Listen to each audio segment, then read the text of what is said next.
எல்லா சூழ்நிலையிலும் கர்த்தர் உன்னை விட்டு விலகுவதில்லை, உன்னை கைவிடுவதும் இல்லை. அவர் சொல்ற உலகத்தின் முடிவு பிறந்த சகல நாட்களும் நான் உங்களோடு கூட இருக்கிறேன். மத்தேயு 28:20 சொல்றாரு. இதெல்லாம் நன்மைகள், இதெல்லாம் நீங்க கேட்டு வரல, அவரோ உங்களை பார்த்து சொல்ற நன்மை. ஆமென் சொல்லுங்க. அடுத்து 5வது வசனத்தை வாசிங்க.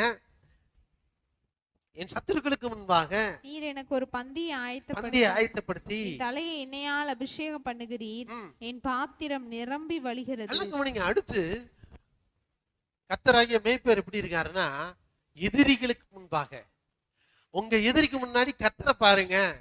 அவர் என்ன செய்யறாருன்னா, உங்களுக்காக அவங்க எதிரிகளுக்கு முன்பாக உங்களுக்கு ஒரு பந்தியை ஆயத்தப்படுத்தி உங்கள் பாத்திரத்தை நிரம்பி ஒளிபடி என்ன செய்யறாரு? அபிஷேகம் பண்ணுகிறார். அப்படின்னு சொல்லுங்க. எதிரிகளுக்கு முன்பாக ஒரு பந்தியை உங்களுக்கு ஆயத்தப்படுத்தக்கூடிய நல் மேய்ப்பன், உங்கள் பாத்திரத்தை நிரம்பி வழி செய்யக்கூடிய நல் மேய்ப்பனாகிய இயேசுவை உங்களுக்கு முன்பாக வைப்பீர்கள் என்றால் நீங்கள் ஒரு குறைவு இல்லாமல் வாழ்ந்திருப்பீர்கள். உங்க மேல இறக்கப்பட யாருமே இல்லைன்னு நினைக்கிறீங்களா? அவர் இருக்கிறார். உங்களை தேற்ற அவர் இருக்கிறார். உங்களை பாதுகாக்க அவர் இருக்கிறார். உங்கள் தலையை உயர்த்த அவர் இருக்கிறார். உங்கள் எதிரிகளுக்கு முன்பாக உங்க தலையை உயர்த்த அவர் இருக்கிறார். உங்களை அபிஷேகம் பண்ண அவர் இருக்கிறார்.